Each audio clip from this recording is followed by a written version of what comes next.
Menginjak ke acara selanjutnya yaitu sambutan Ketua Senat Mahasiswa Fakultas Usuluddin yang akan dibawakan oleh Saudara Muhammad Fauzan. Dengan segala hormat dipersilahkan.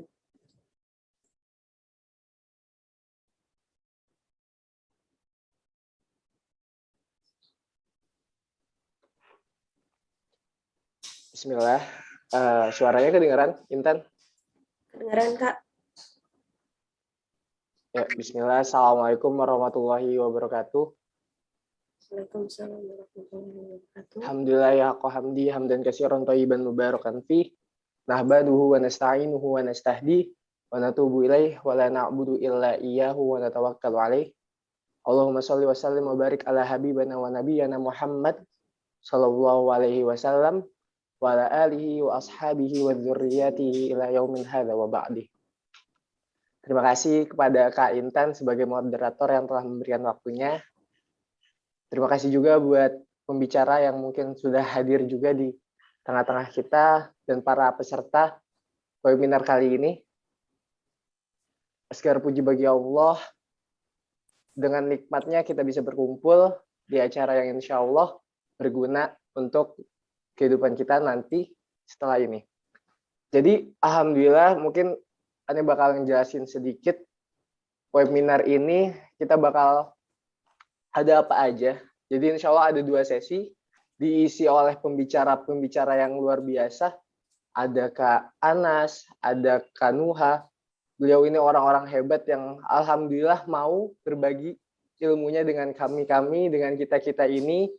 Dan kita mungkin bisa dapat banyak informasi dari beliau, dapat pelajaran dari beliau, dapat pengalaman dari beliau. Dan insya Allah juga acara ini dibagi menjadi 2 sesi. Jadi teman-teman yang hadir di sesi pertama, silakan nanti jam 3 sore pukul Kairo dan jam 8 malam pukul Indonesia bisa hadir kembali gitu. Karena gak kalah keren kedua pembicara ini sangat-sangat luar biasa. Nah untuk di sesi kali ini kita bakal ngebahas tentang berkuliah di luar negeri. Gimana tipsnya dari Kak Ana sendiri, gimana kondisi pembelajarannya, ada kampus apa aja, terus juga gimana sih biar bisa dapat beasiswa, karena mungkin kalau biaya hidup di sana lebih mahal juga daripada di Indonesia. Ada nggak sih peluang-peluang beasiswanya, kondisinya seperti apa, keislaman di sana gitu, apakah ada tantangan tersendiri sebagai mahasiswa yang berkuliah di sana atau tidak itu. Jadi buat teman-teman silakan diperhatikan secara seksama. Nanti di akhir kalau ada sesi tanya jawab, apa yang teman-teman mau tanyakan, misalkan Kak gimana sih biasanya bisa dapat beasiswa, apa aja persyaratannya, bisa daftar kemana aja, itu bisa ditanyakan langsung ke Kak Anasnya. Mungkin nanti kalau misalkan setelah itu juga teman-teman mau ditanyakan sesuatu juga ke panitia, ke Kak Anasnya juga bisa lewat kita gitu. Jadi insya Allah acara pagi ini sangat-sangat bermanfaat. Jadi buat teman-teman yang sudah hadir atau temannya yang belum hadir, bisa diajak untuk hadir, karena sayang sekali kalau misalkan kita lewatkan pagi ini dengan acara yang atau kegiatan yang kurang bermanfaat, tapi sekarang teman-teman sudah hadir untuk kegiatan yang bermanfaat, jadi silakan maksimalkan dengan baik. Mungkin itu aja Kak Intan. Terima kasih buat teman-teman yang sudah hadir. Saya ucapkan terima kasih juga kepada Kak Anas yang sudah mau membagikan ilmunya. Sekian, wassalamualaikum warahmatullahi wabarakatuh. Waalaikumsalam warahmatullahi wabarakatuh. Terima kasih kepada Kak Muhammad Fauzan selaku Ketua Senat Mahasiswa Fakultas Usuluddin Al-Azhar Kairo. Menginjak ke acara selanjutnya yaitu acara inti. Di sini saya Intan Nur Faiza sebagai moderator akan memandu berjalannya webinar pada pagi menjelang siang hari ini. Oke. Sebelumnya saya terima kasih kepada para peserta, juga kepada Kak Anas sebagai pembicara, sudah meluangkan waktunya di webinar kali ini. Kemudian saya akan berterima kasih kepada media partner yang telah mendukung berjalannya acara ini. Ada APBI, Mahasiswa Youth Development, UIN Syarif Hidayatullah, Senat Mahasiswa Fakultas Usuluddin UIN Syarif Hidayatullah. Kemudian kepada para peserta yang telah hadir dan telah mengikuti acara ini, saya ucapkan terima kasih. Menginjak ke acara selanjutnya, pasca sarjana adalah fase setelah kita menginjakan kaki di jenjang strata 1. So, dengan segala kerumitannya, akan kita bahas di webinar kali ini, dan akan ada pembicara yang insya Allah sangat luar biasa dan tidak diragukan lagi keilmuannya. Mari kita sambut Kak Anas Roli Muhlisin sebagai pembicara pada pagi menjelang siang hari ini. Kepada Kak Anas, dipersilahkan. Baik, Assalamualaikum warahmatullahi wabarakatuh. Waalaikumsalam warahmatullahi wabarakatuh. Akan tetapi Kak Anas, sebelum dimulainya webinar pada pagi menjelang siang kali ini, saya akan membacakan CV dari Kak Anas sendiri karena ada pepatah mengatakan tak kenal maka tak sayang. Maka saya akan membacakan CV ini agar kalian semua peserta webinar pada pagi hari ini lebih mendalami ilmu yang nantinya akan Kak Anas sampaikan. Oke, Kak Anas sendiri memiliki nama lengkap, Anas Roli Muhlisin, telah mencapai degree atau strata 2 di Master of Arts University of Toronto, Canada, Department of the Study of Religion, Bachelor of Arts State Islamic University of Sunan Kalijaga, Indonesia, Department of Quranic and Tafsir Studies pada tahun 2014 sampai 2018. Kak Anas sendiri telah mengenyam pendidikan dan mendapatkan beasiswa LPDP Scholarship granted by the Ministry of Finance of the Republic of Indonesia pada tahun 2021 sampai 2022, English for Academic Purposes Scholarship 2020 granted by the Ministry of Finance of the Republic of Indonesia in association with Gajah Mada University Indonesia. Nah, Kak Anas sendiri memiliki achievement yang tak kalah hebat dari degree dan scholarship-nya tersebut. Ada top 25 writers of an Europe Road of Yusuf Kala nomination for Nobel Peace Prize 2018, the first winner of Santri Writer Summit Essay Competition pada tahun 2017, the first winner of Nationwide Pioneer English Debate Contest pada tahun 2017, award as an outstanding student of the university pada tahun 2017, the first winner of Islamic Student Ambassador pada tahun 2016. Begitu telah saya bacakan CV dari Kak Anas sendiri sebagai pemateri pada pagi hari ini. Semoga teman-teman semua dapat mendalami ilmu yang akan Kak Anas berikan. So, waktu dan tempat dengan segala hormat dipersilahkan. Terima kasih banyak Mbak Intan. Saya mulai. Assalamualaikum warahmatullahi wabarakatuh. Waalaikumsalam warahmatullahi wabarakatuh. Selamat pagi, berarti selamat pagi ya di Mesir ya Mbak Intan ya? Iya, di Mesir jam 8 pagi. Jam 8 pagi. Ya. Hari Sabtu nggak ada kuliah ya kawan-kawan di Mesir ya? Lagi libur ini Kak. Kita setelah ujian, sekarang lagi libur semester. Oke. Wah, selamat ini sudah menyelesaikan ujian. Dengar-dengar ujian di Al-Azhar lumayan menantang dan sangat sulit kata teman-teman. Beberapa teman-teman saya juga kuliah di Al-Azhar. Terima kasih kawan-kawan panitia yang sudah menyelenggarakan acara ini. Jadi saya teringat di masa di mana saya masih mahasiswa S1 seperti antum semua.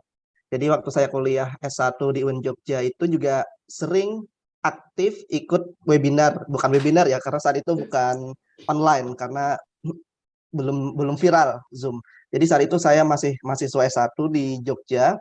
Saya juga sering ikut acara-acara seperti ini, acara-acara seminar beasiswa, seminar studi ke luar negeri, dan alhamdulillah beberapa tahun setelah ikut seminar itu dan ikutin tipsnya, alhamdulillah sekarang dapat beasiswa di Kanada. Jadi saya doakan yang hadir hari ini, panitia dan peserta juga semoga beberapa tahun ke depan nanti dapat beasiswa juga lanjut studi di luar negeri. Amin. Ya Rabbal Alamin. Karena kawan-kawan yang hadir, apalagi ini hari Sabtu, biasanya kan hari Sabtu ada yang pengen nyantai aja atau pengen ngopi-ngopi aja, tapi teman-teman di sini hadir meluangkan waktu untuk mencari pengalaman dan wawasan terkait dengan studi. Jadi kawan-kawan sudah satu tahap lebih maju daripada kawan-kawan yang lain, mayoritasnya mungkin pengen santai hari Sabtu. Jadi terima kasih sekali lagi. Jadi saya akan share tentang studi di Kanada secara khusus, tapi juga saya sedikit punya pengalaman tentang daftar kampus di negara lain selain di Kanada. Saya pernah daftar di Inggris, alhamdulillah keterima juga, cuman karena hanya boleh memilih salah satu, jadi harus satu aja kan, nggak boleh dua. Jadi ya akhirnya pilihnya ke Kanada seperti itu. Nanti saya akan share, sama nanti akan saya tunjukkan foto-foto sebagiannya. Oke, saya izin share screen ya Mbak Intan ya. Ya, silahkan Kak. Oh ya, saya juga dulu alumni pesantren. Saya aslinya Kalimantan Selatan. Mungkin ada sebagian kawan-kawan yang dari Kalsel di sini. MTS saya di pesantren Darul Istiqomah Barabai, terus MA-nya di pesantren Rasyidiyah Khalidiyah. Saat lulus S1, Al-Azhar masuk list saya. Saya pengen daftar, salah satu yang kampus saya pengen daftar. Cuman saya belum sempat daftar Al-Azhar, sudah keterima beasiswa dari Kemenak. Dan itu di UIN Jogja, dan itu nggak boleh ditolak. Kalau saya tolak itu nanti kasihan adik kelas saya nggak bisa dapat beasiswa itu. Jadi ya udah, jadi daftar satu, keterima satu, ya udah, yang lain nggak usah daftar lagi. Jadi saya di UIN Jogja S1-nya. Oke, saya izin share screen. Oke, Mbak Intan, saya bisa di apa ini? Soalnya muncul tulisannya host atau gimana biasanya? Atau saya dijadikan co-host, jadikan co-host Oke, oke. biasanya Mbak. Nah, sudah Kak. Sudah ya? Ya. Kawan-kawan sambil nyantai nggak apa-apa, sambil mau minum nggak apa-apa, karena kita kuliah di barat itu sambil bawa air putih itu biasa, karena kita biasanya di kelas itu sekitar 3 jam, dan kalau ngomong terus capek, jadi biasanya mahasiswa bahkan dosen sendiri itu bawa air minum. Kadang minum di tengah diskusi itu biasa ya, bahkan pakai kaos itu pun biasa, karena kenapa ya, mereka itu nggak terlalu memperhatikan hal-hal formal, kostum, apa-apa, yang penting esensi gitu kalau kalau di sana. Jadi minum pakai kaos itu biasa di sana. Jadi silahkan kawan-kawan sambil minum nggak apa-apa, yang penting menyimak dan nanti dengarkan tipsnya. Oke, saya izin share screen. Oke, bukannya ini.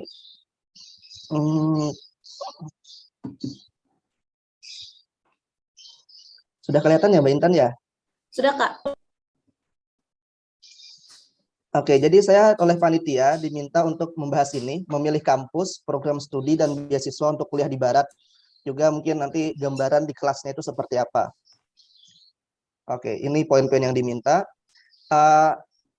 Informasi paling awal yang ingin saya sampaikan ke kawan-kawan adalah ada perbedaan antara sistem belajar di Barat dengan di Indonesia, dan mungkin di Al-Azhar juga. Kalau di Al-Azhar di Indonesia, pengalaman saya di Indonesia itu studi Islam itu terbagi-bagi menjadi misalnya adalah Fakultas Usuluddin, saya Fakultas Usuluddin sama kayak adik-adik ini. Cuman bedanya saya di Indonesia, kawan-kawan di Al-Azhar. Kalau di Indonesia kan ada Fakultas Usuluddin, terus Fakultas Usuluddin ini dibagi lagi jurusan-jurusannya, ada ilmu Al-Quran dan tafsir, ada ilmu hadis, ada perbandingan agama, ada sosiologi agama, filsafat, dan akidah. Itu kalau di UIN Jogja. Di Al-Azhar mungkin kurang lebih seperti itu juga, ada fakultas, terus di tiap fakultas itu ada jurusan-jurusannya. Nah, di Barat itu nggak ada kayak gitu. Jadi nggak ada nama fakultasnya Usuluddin, itu nggak ada. Nggak ada jurusannya, nggak ada nama jurusan ilmu Al-Quran dan tafsir, itu nggak ada. Nggak ada jurusannya ilmu hadis, itu nggak ada. Itu sangat spesifik, dan itu adanya di Indonesia dan di negara-negara Muslim. Nah, bagaimana di Barat? Bagaimana kita pengen memilih kampus atau jurusan nanti ketika kita kuliah di Barat. Saya akan lanjut. Oh, ada suara. Oke. Lanjut ya.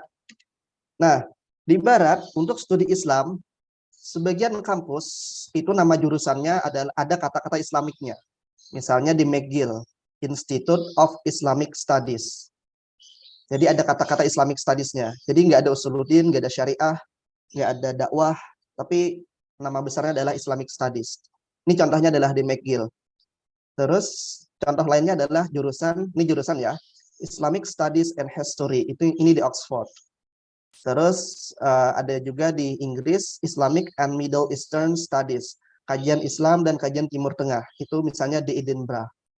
Oke, sebelum saya lanjutkan, ada lagi perbedaan yang sangat mendasar antara studi Islam di Barat dengan di negara Muslim. Di negara Muslim, ini terbagi lagi menjadi, kalau kita di pesantren, kita belajar Islam itu tidak terlepas dari 3 kan. Kita mengimani, ilmu untuk iman, ilmu untuk amal, ya kan, dan ilmu untuk mendakwah, berdakwah, mengajak orang lain mempercayai apa yang selama ini kita anggap kita yakini benar, ya kan. Kalau kita di pesantren kita belajar ya, kalau kita Sunni kita belajar Sunni, kalau kawan-kawan misalnya di pesantren NU ya belajarnya tentang NU dan nanti menjadi aktivis NU. Kalau di Muhammadiyah juga seperti itu. Tapi kalau di Barat ini kampus itu tidak campur tangan terkait keimanan mahasiswanya. Ini perbedaannya.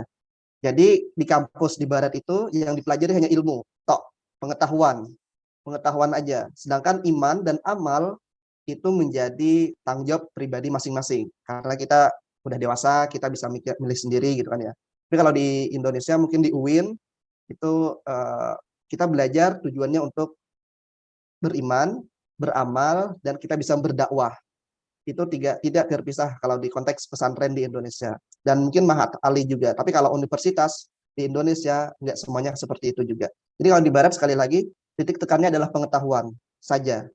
Pengetahuan itu bisa pengetahuan sejarah, pengetahuan politik, misalnya politik Islam, atau sosiologi masyarakat dan seterusnya. Jadi tidak campur tangan, tidak ada intervensi ke keimanan personal kita.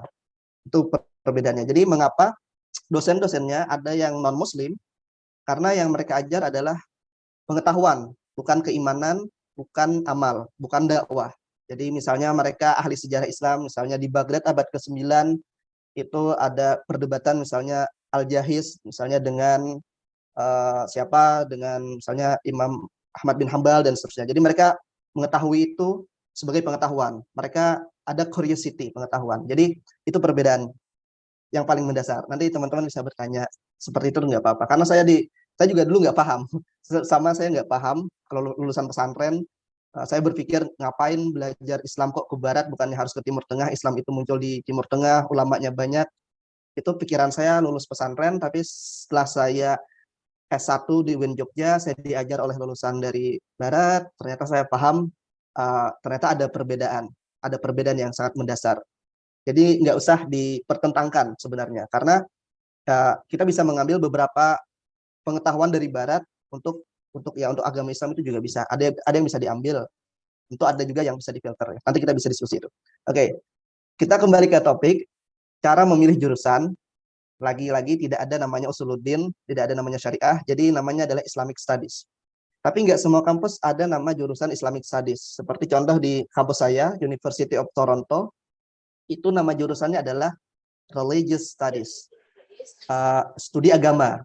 Jadi studi agama secara umum, nanti mata kuliahnya ada yang terkait dengan studi Islam, ada yang terkait dengan studi Yahudi, atau hubungan Muslim dan Kristen, dan seterusnya. Jadi lagi-lagi nama jurusannya bisa Religious Studies. Selain Religious Studies, nama jurusan lainnya bisa kayak gini, nama jurusannya ya. Near and Middle Eastern Civilization. Peradaban Timur Tengah dan Timur Dekat. Jadi karena Islam itu muncul di Timur Tengah, di Hijaz, maka kajian Islam itu bisa masuk dalam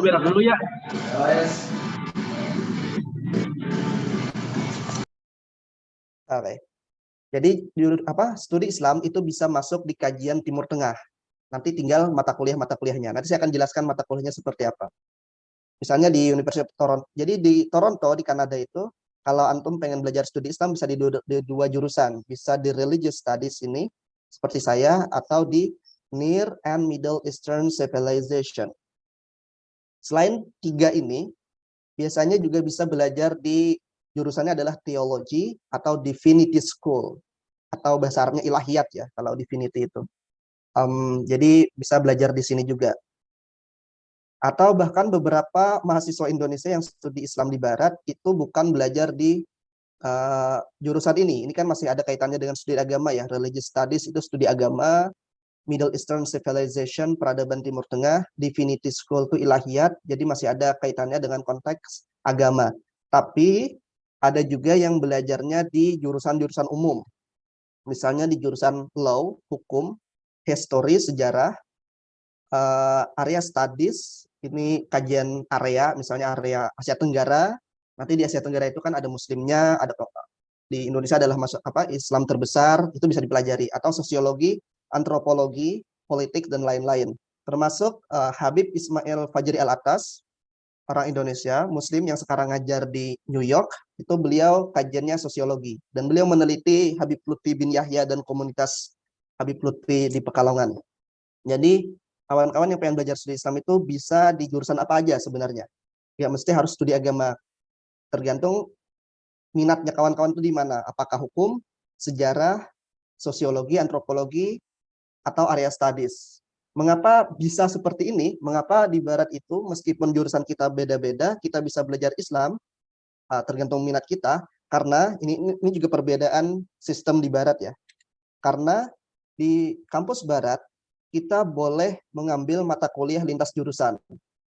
Misalnya, saya studi S2-nya di Religious Studies, di jurusan Religious Studies.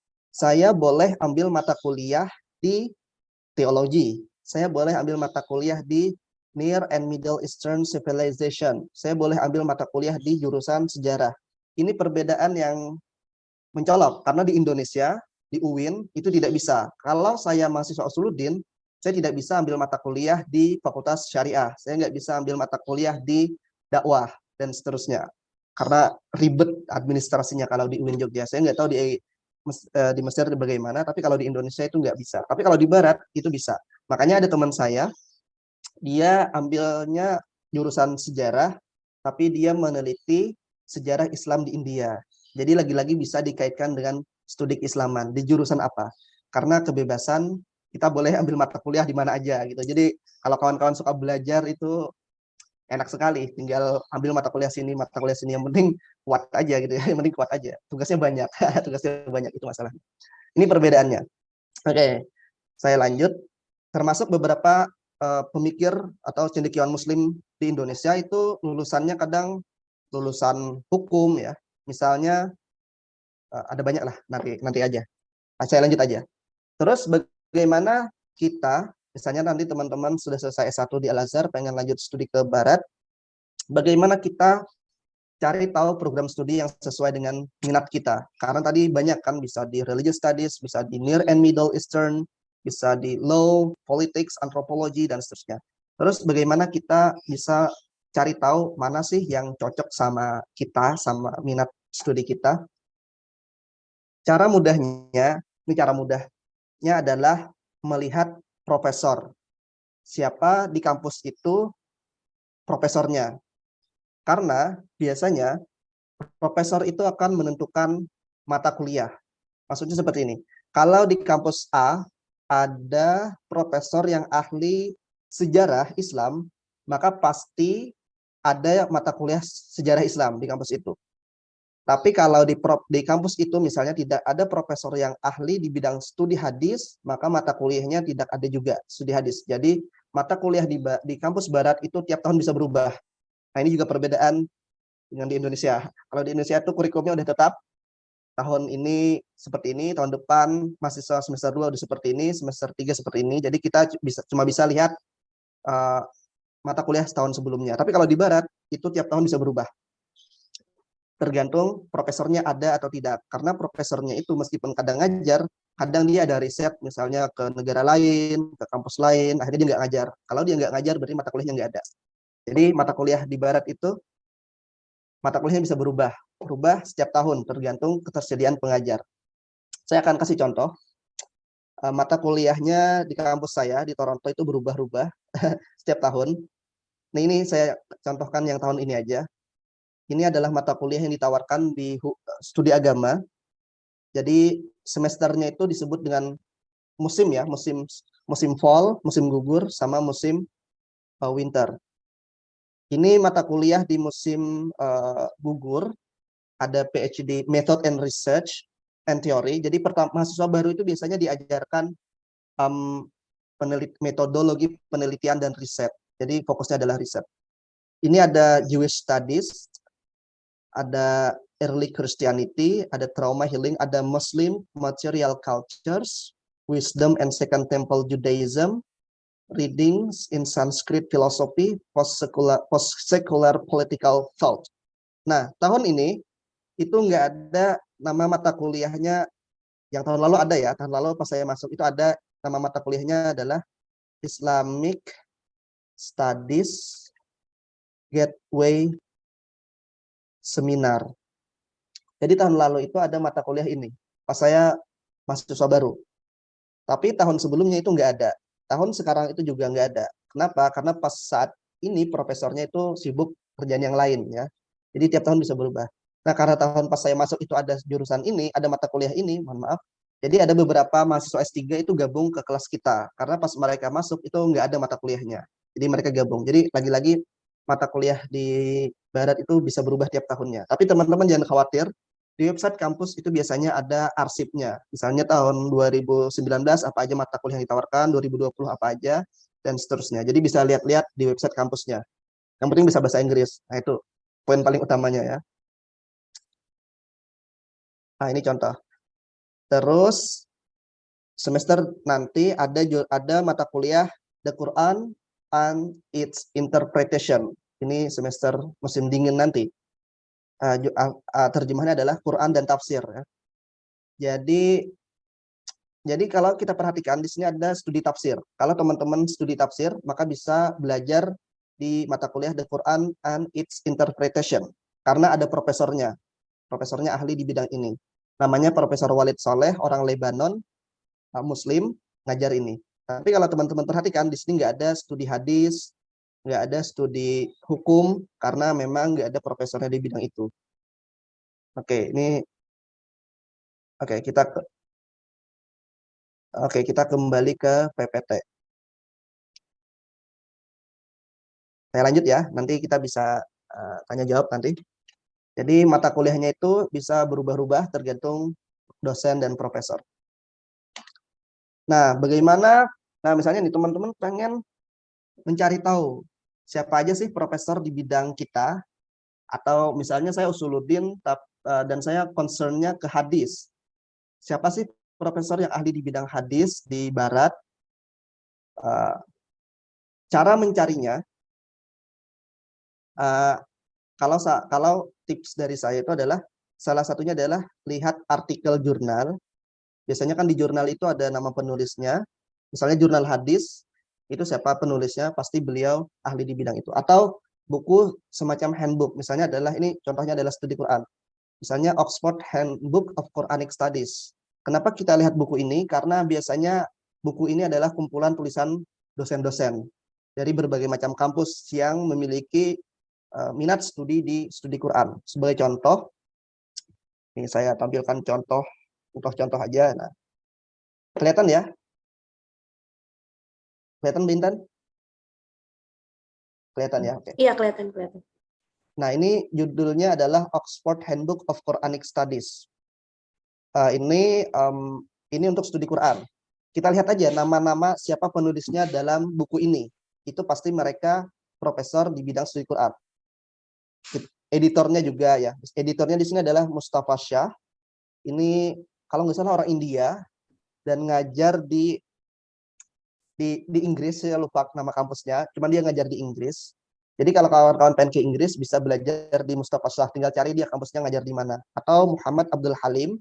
Ini kalau nggak salah di SOAS, di University of London. Dia ngajar di sana. Jadi sudah banyak Muslim yang ngajar di Barat.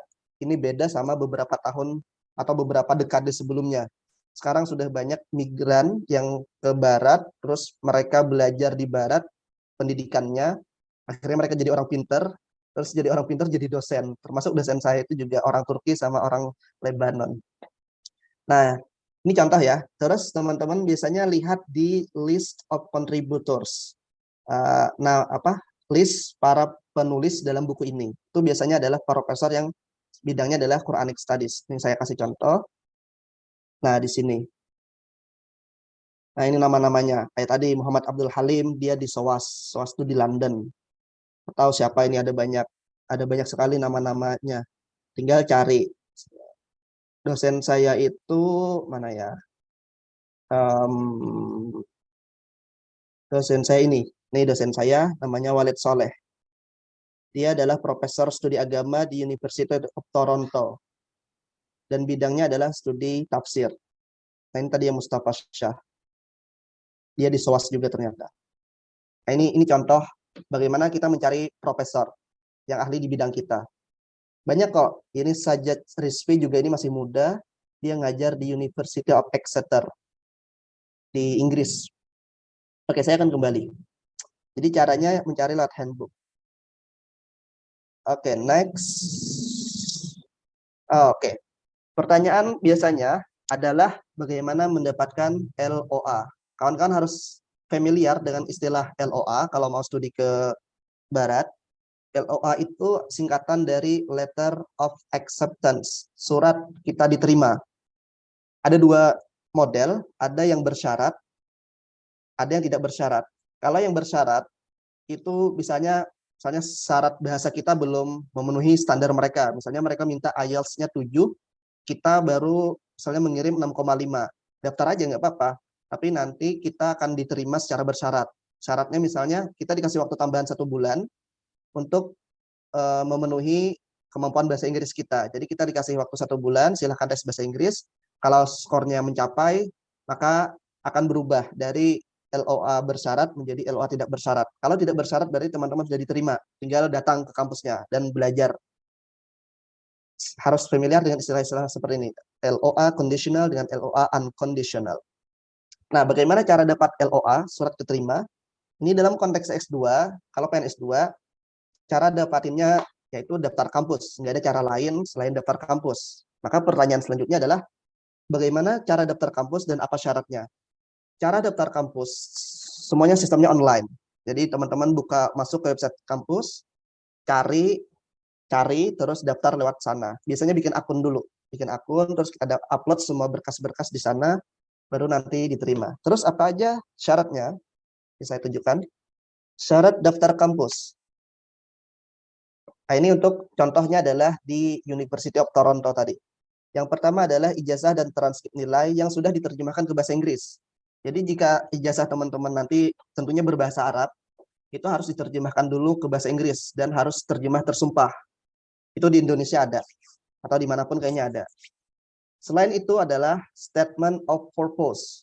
Statement of purpose ini adalah kayak semacam surat motivasi. Kita pengen ke kampus itu pengen belajar apa, pengen belajar sama siapa, terus mata kuliah yang kita ambil itu apa, terus kenapa kita pengen mempelajari itu, terus kita siap nggak mempelajari itu.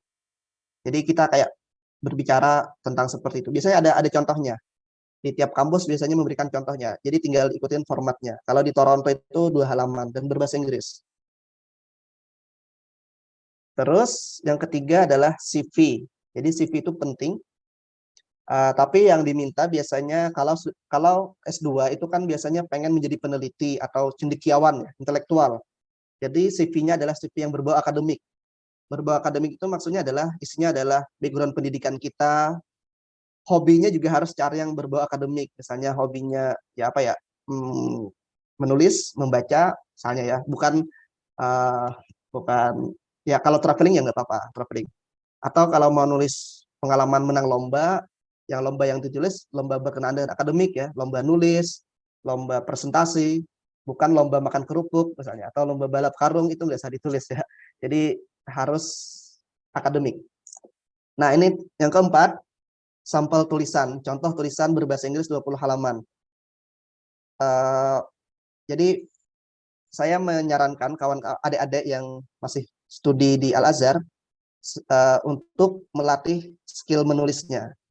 Skill menulisnya harus dilatih. Jadi cari komunitas atau organisasi di Mesir yang itu bisa melatih kemampuan menulis. Karena kalau nggak salah di Timur Tengah itu nggak ada kewajiban menulis makalah. Kalau nggak salah, saya kurang tahu. Dengar-dengar, saya dengar-dengar aja. Tapi kalau di Indonesia, tiap mahasiswa biasanya suruh bikin makalah. Tapi bersyukur kalau di jurusan kawan-kawan itu ada bikin makalah. Jadi kalau terbiasa bikin makalah, itu akan sedikit mudah terbantu ya.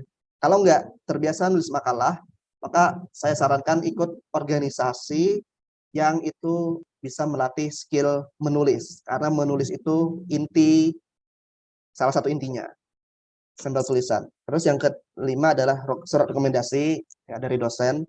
Terus sertifikat bahasa. bahasa Inggris. IELTS minimal biasanya 6,5. Jadi ada 2 yang bisa dipersiapkan dari sekarang, mumpung masih mahasiswa S1. Bahasa Inggris dan menulis. Kalau bahasa Arab sudah nggak usah ditanya, kawan-kawan yang di Al-Azhar pasti lebih jago daripada kawan-kawan yang di Indonesia misalnya, karena menjadi bahasa sehari-hari. Tapi bahasa Arab nanti juga diujikan, ibarat ya.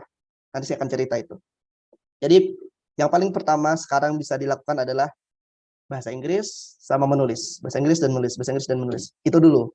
Pengalaman organisasi juga penting, leadership juga penting, tapi bahasa Inggris dan menulis. Silahkan kawan-kawan kursus atau bikin circle dan seterusnya.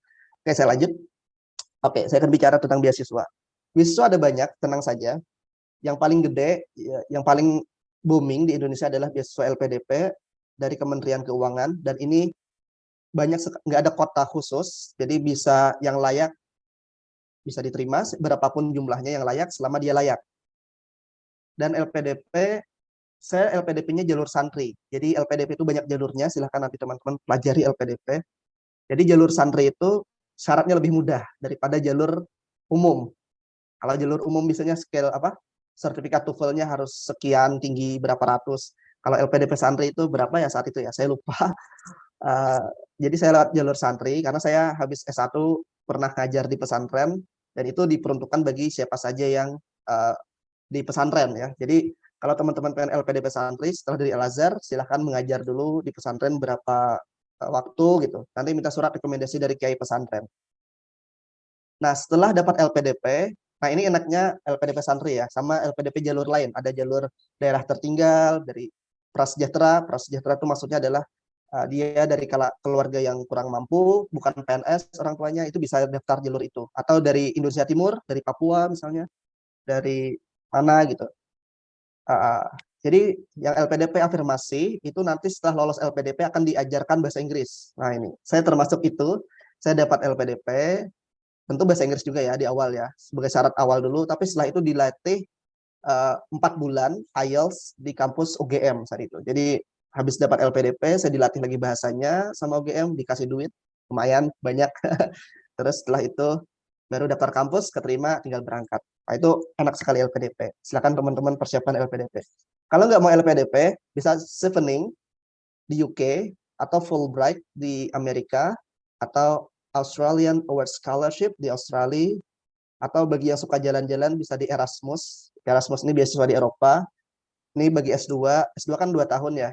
Jadi Erasmus itu beasiswa jalan-jalan, kata teman-teman. Karena 1 semester pertama misalnya dia di Prancis, semester kedua belajarnya di Jerman, semester ketiga belajarnya di Belgia, semester keempat di Belanda. Dia jalan-jalan. Tapi nggak semua jurusan bisa ya, nggak semua jurusan bisa. Rata-rata kayak Chevening itu ada jurusan-jurusan prioritas, dan prioritas itu misalnya kayak climate change, atau manajemen dan seterusnya. Itu yang jadi prioritas. Kalau studi keislaman itu nggak terlalu prioritas karena mereka pengen dampak yang terlihat real secara material ya. Jadi yang paling mudah bagi adik-adik ini adalah LPDP karena semua jurusan bisa. Kalau nggak mau LPDP, sebenarnya kalau LPDP gagal, bisa jalur-jalur lain. Ada banyak jalur sebenarnya, tergantung. Yang penting kita pandai mencari dan mau berjuang. Ada beasiswa dari kampus. Ini salah satunya saya kasih contoh. Ini sebagian contoh aja ya. Ada beasiswa dari Institute of Ismaili Studies. Ini di UK. Ini S3, S2, 3 tahun, tapi dua tempat. Jadi 2 tahun di sini di Institute of Ismaili Studies, terus 1 tahunnya lagi itu di kampus lain di Inggris, bisa di Oxford, bisa di Cambridge, Exeter, Edinburgh dan seterusnya. Tapi biasanya kalau beasiswa dari kampus itu ada persyaratan spesifik. Misalnya di sini tadi Institute of Ismaili Studies ini hanya diperuntukkan bagi Muslim yang Syiah Ismailiyah. Nah, jadi seperti itu. Jadi beasiswanya spesifik ke kelompok tertentu. Kita nggak bisa daftar ya, saya nggak bisa daftar karena saya bukan bagian dari kelompok itu. Terus ada juga Harvard Divinity School. Kalau Harvard Divinity School ini untuk semua agama bisa, tapi yang penting dia adalah aktivis keagamaan. Aktivis keagamaan bisa pendakwah. Contohnya kayak gini, Ada teman saya yang keterima di sini, teman di Toronto. Dia itu dia itu penelitiannya fokus ke animal ethics, etika manusia terhadap binatang. Karena dia melihat di Mesir, dia orang Mesir, dia melihat banyak binatang itu di pinggir jalan nggak terawat, bahkan mati. Orang-orang beragama katanya nggak memperdulikan binatang di beberapa tempat. Jadi dia pengen belajar di Harvard Divinity School supaya dia pulang bisa merubah itu. Jadi dia pengen jadi aktivis keagamaan yang merawat binatang katanya. Jadi dia pengen mempelajari dari berbagai macam agama atau seperti apa. Yang penting dia pengen pulang-pulang. Dia Muslim tapi dia pengen ke Harvard Divinity School. Jadi Harvard Divinity School tuh fokusnya adalah aktivis keagamaan. Jadi kalau ada kawan-kawan yang pengen jadi aktivis, terserah ya, aktivis lingkungan bisa. Apalagi sekarang di Indonesia aktivis lingkungan kayak kader hijaunya Muhammadiyah atau NU itu cocok sebenarnya ke Harvard Divinity School. Atau kayak Aga Khan University Columbia, ini kajiannya spesifik ke komunitas Muslim. Terus kalau Central European University ini kajian sejarah. Jadi ada banyak sebenarnya, ada banyak informasi. Tinggal kita pengen daftar yang mana. Daftar aja semua nggak apa-apa. Saya akan lanjut. Nah ini di Barat. Jika seandainya belum rezekinya ke Barat, karena tadi syaratannya lumayan sulit ya, syarat bahasa Inggris, terus syarat tulisan, dan seterusnya. Jika belum ada rezeki ke Barat, tapi kita masih punya alternatif lain. Kita pengen merasakan atmosfer studi pendidikan internasional. Di Indonesia ada. Nah, ini yang kampus baru adalah Universitas Islam Internasional Indonesia. Kampus baru di Depok. Saya ada beberapa kenalan di sana, ada yang S1-nya di Al-Azhar, S2-nya di sini, ada yang dari Jordan, orang Indonesia, terus S2-nya di Universitas Islam Internasional Indonesia. Karena di sini berdua bahasa, bahasa Inggris dan bahasa Arab. Dan fasilitasnya sangat mewah, jadi mahasiswanya dapat apartemen, satu orang, satu kamar, dan bagus. Jadi jika saat nanti setelah selesai S1, belum rezekinya ke Barat, tapi mudah-mudahan bisa studi ke Barat, kalau pengen di Indonesia, tapi merasakan atmosfer studi di Barat adalah Universitas Islam Internasional Indonesia.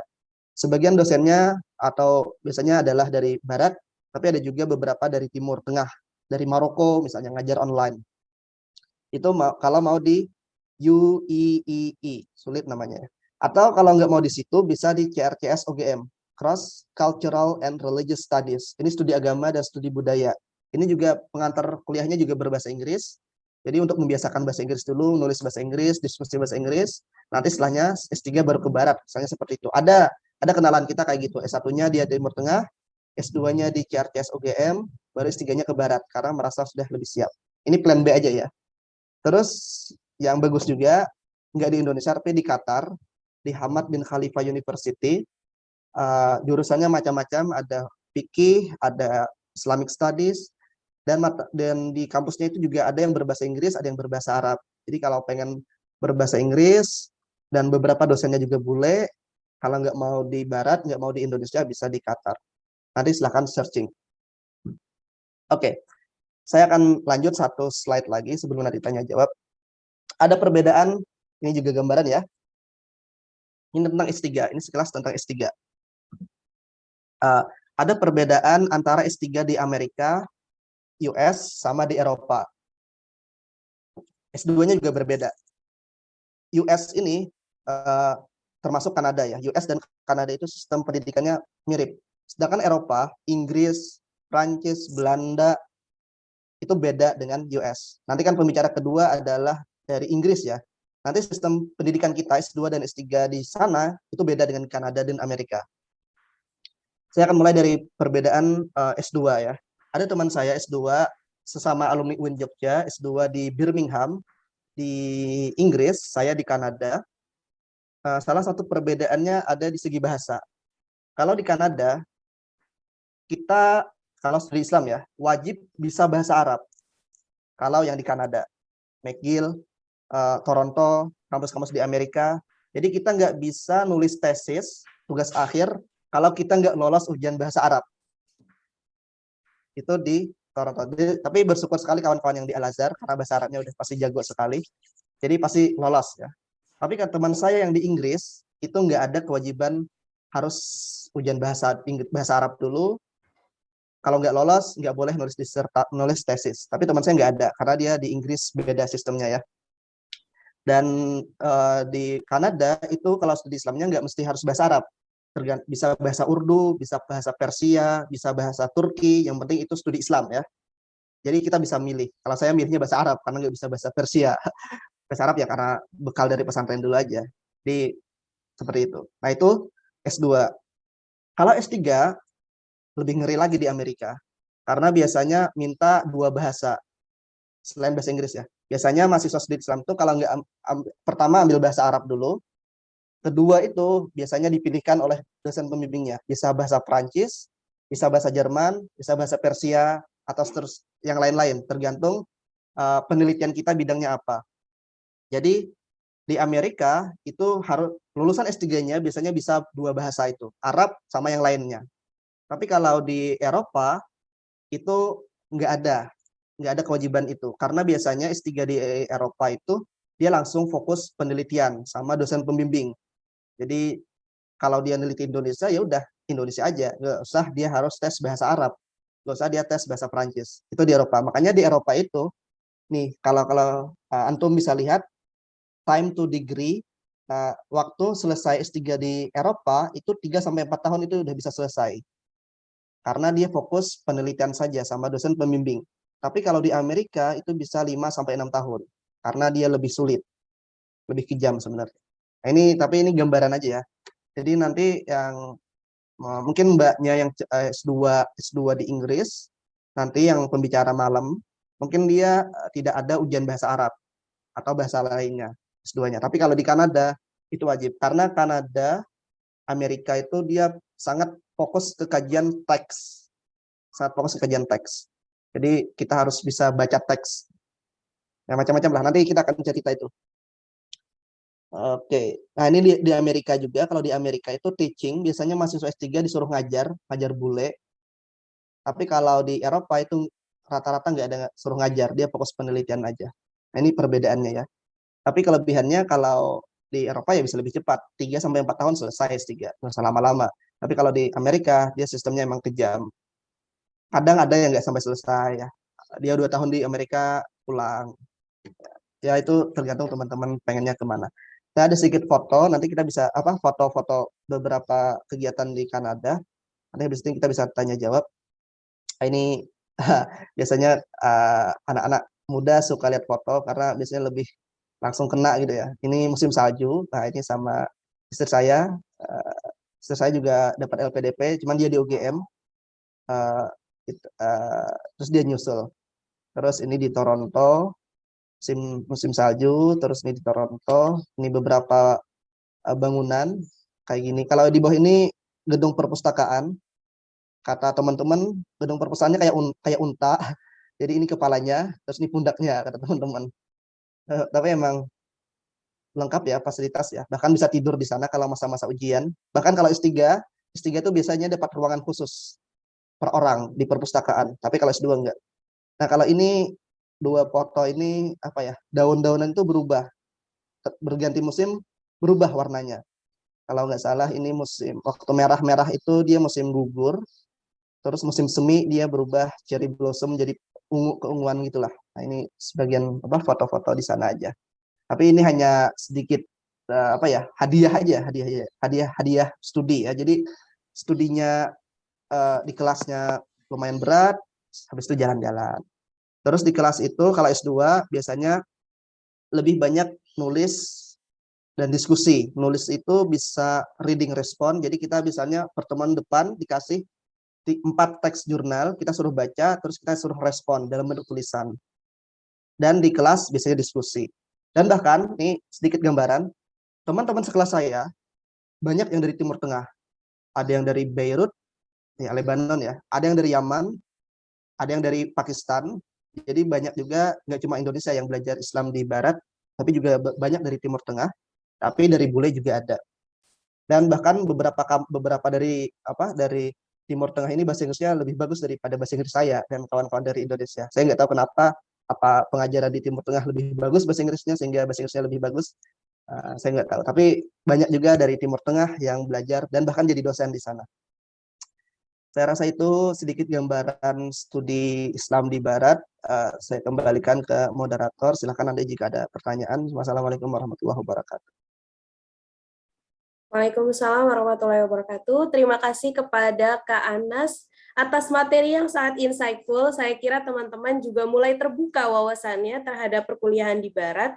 Dan informasi untuk Kak Anas sendiri bahwasannya di sini kami ini peserta dari Zoom ini tidak hanya berasal dari Universitas Al-Azhar Kairo, Kak. Jadi ada dari universitas di Indonesia juga, karena kami tadi bekerja sama dengan UIN Syarif Hidayatullah yang ada di Jakarta. Jadi banyak juga teman-teman mahasiswa yang dari universitas di Indonesia yang nantinya mempunyai cita-cita untuk berkuliah di Barat. Nah, selesai sudah pemaparan dari Kak Anas, dan tiba waktunya kita akan melaksanakan tanya jawab. Moderator akan memandu pelaksanaan tanya jawab pada sesi kali ini. Dan moderator memilih 3 tercepat yang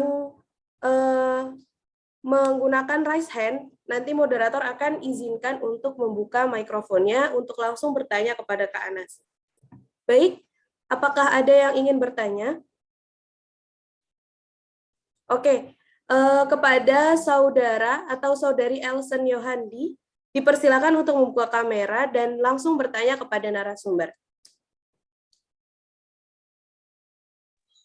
Ini Ustadz, mohon maaf sebelumnya, mau nanya, ada ini nggak Ustadz informasi untuk beasiswa ke Asia, contoh seperti Brunei atau Malaysia gitu Ustadz. Karena kami lebih condong, buat saya sendiri sih, maunya ke Asia saja Ustadz, biar nggak bentrok sama cuaca gitu kan. Syukron Ustadz, Assalamualaikum. Oke, Kak Anas ingin menampung pertanyaan terlebih dahulu atau langsung dijawab? Ditampung saja dulu Mbak Intan, nggak apa-apa. Oke, boleh. Kemudian kepada saudara Toib, dipersilakan untuk membuka mikrofonnya untuk langsung bertanya kepada narasumber.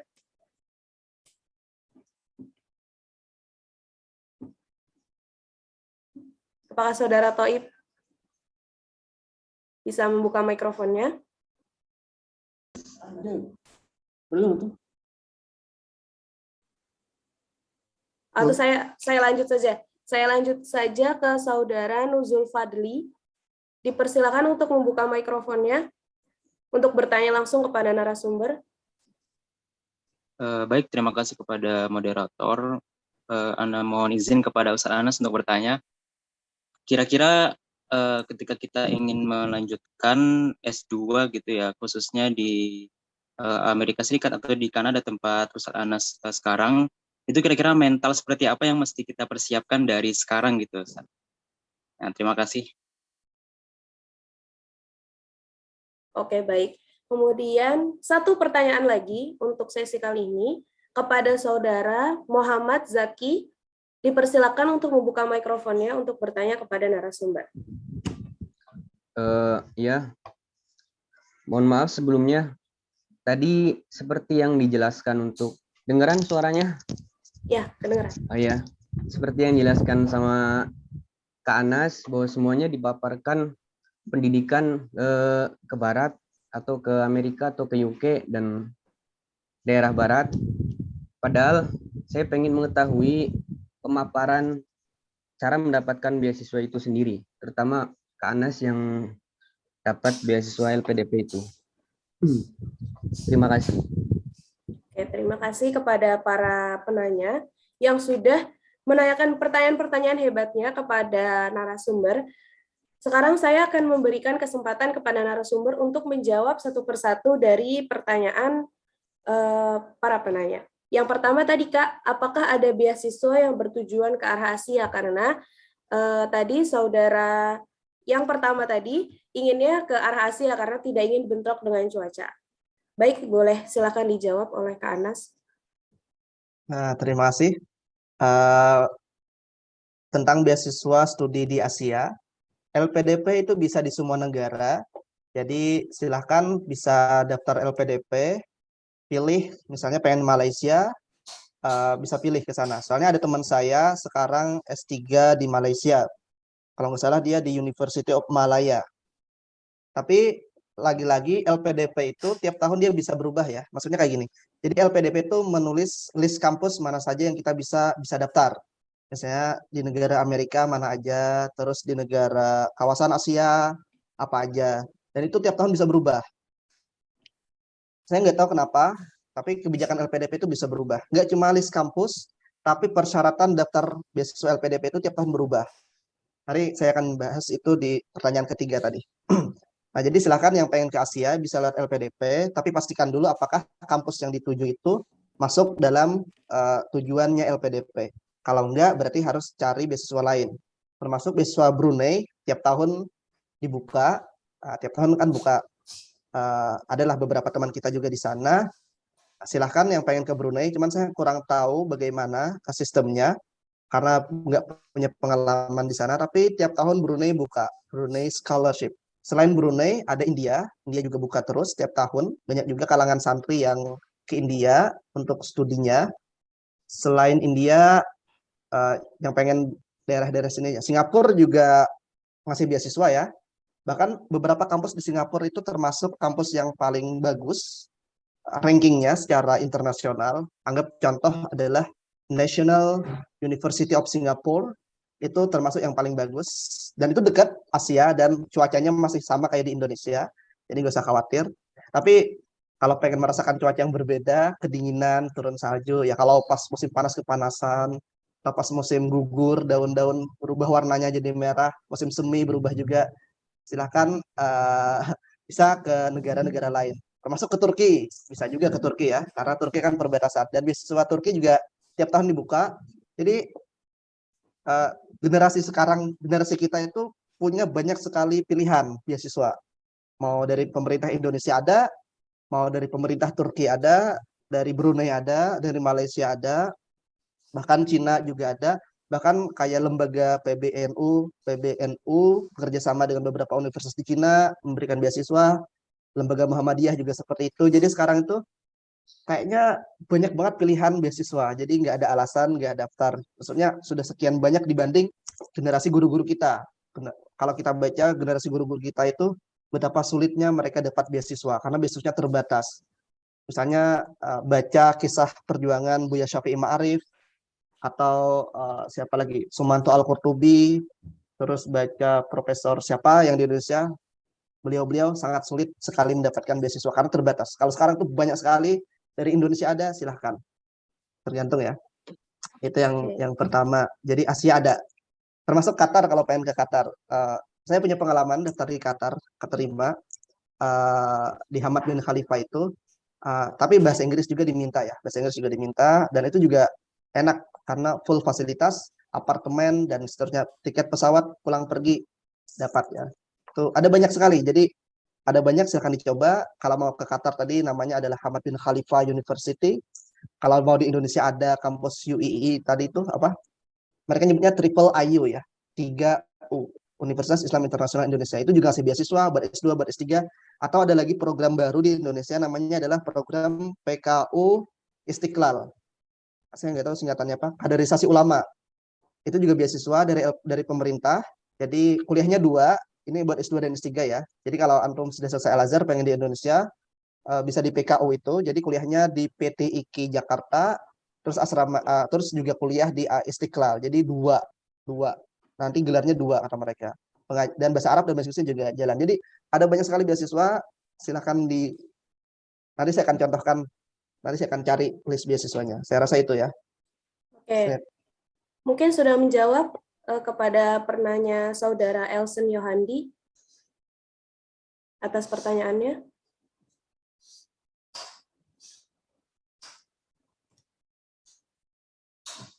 Oke, saya rasa sudah menjawab ya Kak pertanyaan-pertanyaannya tadi, karena tadi sangat informatif juga, banyak beasiswa-beasiswa yang tadi Kak Anas sudah sebutkan di awal, dan saya rasa sekarang itu waktunya kita untuk mencoba dan memilih untuk daftar beasiswa tersebut gitu, karena kalau misalkan kita tidak mencoba dan untuk memilih beasiswa tersebut, maka kita tidak akan mendapatkan dan merasakan manfaatnya. Kemudian kita lanjut ke pertanyaan kedua. Tadi ada yang menanyakan, saudara Nuzul Fadli menanyakan bahwasannya mental seperti apa yang harus dipersiapkan, kemudian alasan apa yang memperkuat Kak Anas untuk melanjutkan studi S2 di luar negeri, khususnya di Toronto. Seperti itu, Kak. Baik, mungkin bisa Oke, dijawab. Pertanyaan bagus. Mentalnya harus orang yang tahan banting, karena nanti daftar beasiswa belum tentu keterima. Sekali coba belum tentu keterima. Dan juga nanti kan ada tes bahasa Inggris. Nanti kalau dia bahasa Inggrisnya skornya belum nyampe, terus dia down, nanti nggak akan dapat. Jadi memang harus mental tahan banting sebenarnya, karena nggak ceritanya mudah. Teman saya bahkan sampai tes bahasa Inggris 3 kali, tes IELTS. Kalau antum tahu berapa biaya tes IELTS itu, sekali tes aja 3 juta, ya sampai 3 kali, 9 juta dia habis uang buat tesnya doang gitu, belum yang lain. Jadi em, jadi memang berkorban. Saya alhamdulillah sekali tes lolos. Tapi karena saya les bahasa Inggris ya, saya selesai S1, saya ke Pare 2 bulan, ya dengan uang kerja ya, ngajar. Saya ke Pare 2 bulan, terus habis itu belajar sendiri, tes, alhamdulillah lolos. Tapi kalau teman saya itu dia sampai 3 kali. Tapi sekarang dia merasakan buahnya. Dia sekarang S2 di Inggris, teman dekat saya ya. Mental ya, mentalnya tahan banting. Bahkan sudah keterima beasiswa pun itu belum tentu keterima kampus. Ya, ini LPDP, saya akan bicara LPDP juga. Jadi untuk daftar LPDP itu kita daftar LPDP-nya dulu, bisa kayak gitu. Kita keterima LPDP belum tentu kita keterima kampus. Jadi kita keterima LPDP, LPDP kan beasiswa dari pemerintah. Setelah itu kita tetap harus daftar kampus. Kalau kampusnya nerima, kita tinggal berangkat. Kalau kampusnya nolak, berarti kita memang harus punya pilihan banyak. Ada teman saya, dia dapat LPDP-nya 2019 bareng saya, tapi sampai sekarang dia belum keterima kampus. Jadi emang harus sabar ya.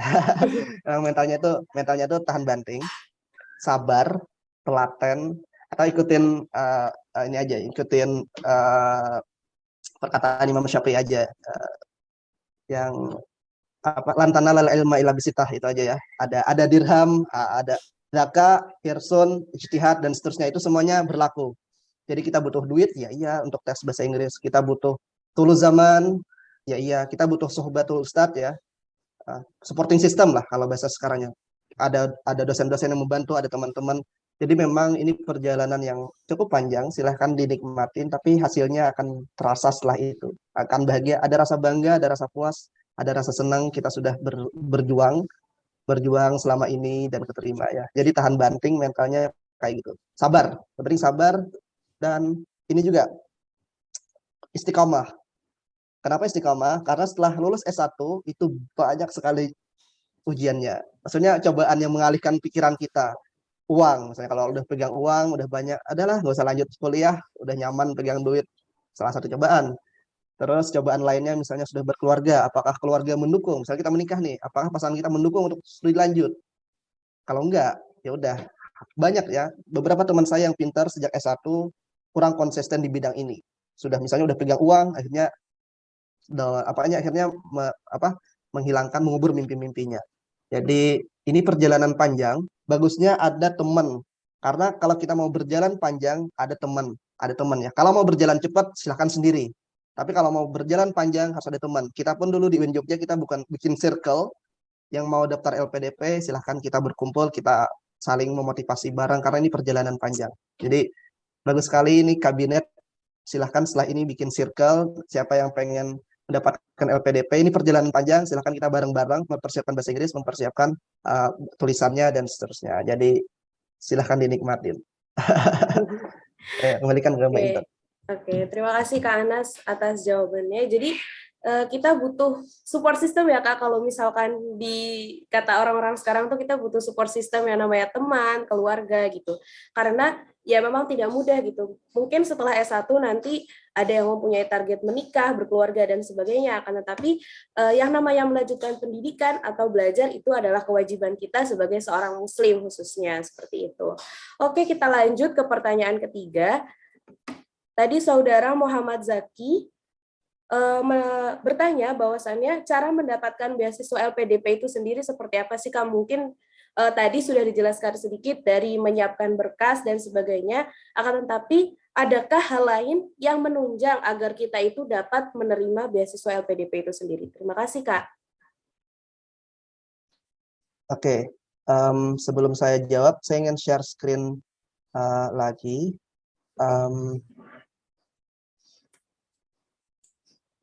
Ini silakan kawan-kawan juga belajar dari website ini. Ini saya ambil dari Kiki Edward, nanti saya tulis di bawah. Dia orang Aceh, dia dapat banyak beasiswa karena dia mempersiapkan diri ya. Dia bikin list kayak gini. Jadi beasiswa ini bukannya kapan, ya ini dia sampai nulis list 17 ya. Kalau LPDP itu biasanya tiap tahun dibuka 2 kali. Ini lagi buka yang kedua ini sekarang nih. Kalau di AAD ini beasiswa ke Jerman, S2 S3, Chevening ke Inggris. Saya malah nggak hafal semua ya. Swedia, ada Prancis, Stonet Belanda, Turki, AAS, Fulbright, dan seterusnya. Jadi dia ngelis kayak gini. Dan ya jadi ada banyak di Google juga banyak sekali orang-orang yang sharing beasiswa apa aja yang bisa kita coba. Nah, kan nanti yang mau ke Asia di list lagi apa aja yang mau ke Asia. Oke, terus pertanyaannya spesifik ke LPDP. LPDP itu bukannya dalam 1 tahun 2 kali. Itu ada 3 tahap, tiga tahap. Pertama adalah seleksi berkas. Jadi kita upload berkas dulu, bikin akun, terus upload berkas. Berkasnya apa aja? Ijazah, surat rekomendasi, terus biasanya diminta esai. Esai aja itu biasanya bicara tentang kontribusi kita ke Indonesia setelah kita akan selesai studi. Jadi kita misalnya studi S2 di mana, setelah kita selesai, kita balik ke Indonesia, kita mau ngapain. Biasanya itu ditulis, jadi berkas semuanya ya. Terus skor bahasa Inggris. Skor bahasa Inggris tiap jalur, jadi LPDP itu banyak jalurnya. Ada jalur umum, ada jalur afirmasi. Afirmasi itu jalur sedikit lebih mudah. Afirmasi tadi kayak daerah tertinggal, dari keluarga prasejahtera, dari santri, termasuk afirmasi. Itu syaratnya lebih mudah. Skill bahasa Inggrisnya lebih mudah. Dan usia lebih tua. Yang dari santri kan karena dia ngajar di pesantren, jadi usianya lebih tua. Jadi silakan nanti teman-teman untuk LPDP buka websitenya, karena ada buku panduannya, itu lengkap. Jadi berkasnya dikirim. Kalau keterima, kita akan masuk ke seleksi tahap 2. Seleksi tahap 2-nya itu adalah tes potensi akademik. Nah, kita berpikir lagi kayak matematika dasar gitu ya. Numerik, ini sama kayak mau tes PNS. Jadi tes potensi akademik, kita yang anak ilmu sosial, ya kita sosial ya, studi agama itu masuk sosial, kita nggak terbiasa dengan angka-angka, ngitung-ngitung lagi. Jadi kita harus belajar lagi perhitungan-perhitungan matematika dan seterusnya. Logika, terus main gambar, visual, dan seterusnya. Itu ada. Jadi kalau skor kita di bawah, maka kita gagal ke tahap selanjutnya. Tes potensi akademik, tapi itu jedanya lama kok. Jadi keterima, misalnya pengumuman seleksi pertama, jadi LPDP itu lumayan lama ya. Dari kita daftar sampai keterima, saya daftar tahap 2, Agustus kalau nggak salah, saya daftar itu. Keterimanya, pengumumannya bulan Desember. Ada jeda 4 bulan, 3 bulan ya. Jadi prosesnya lama.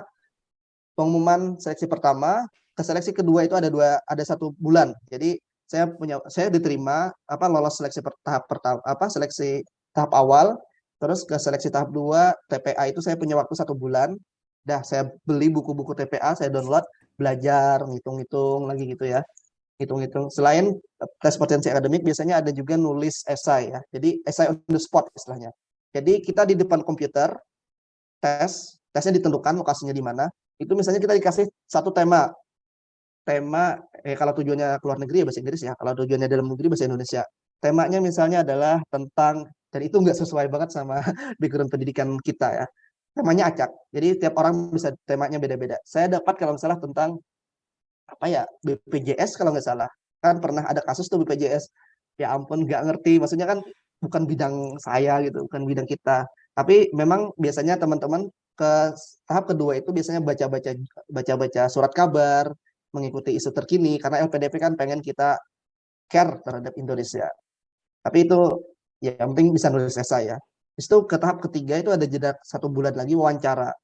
Wawancaranya bahasa Indonesia kalau tujuannya ada bahasa dalam negeri, kalau tujuannya luar negeri itu biasanya campuran, ada bahasa Inggris sama Indonesia. Tapi terkadang pewawancaranya nguji bahasa Arab. Ada kasus teman saya kayak gitu. Jadi suka-suka penguji ya.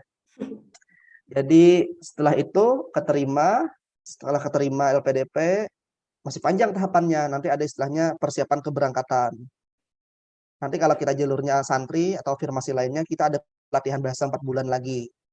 Habis pelatihan bahasa baru kita daftar kampus. Daftar kampus di luar di barat itu, jadi kita daftarnya tahun ini, misalnya kita daftar September ya, bukannya September sampai Desember. Kuliahnya September tahun depan. Jadi saya saya dapat LPDP kan 2019 akhir, Desember pengumuman.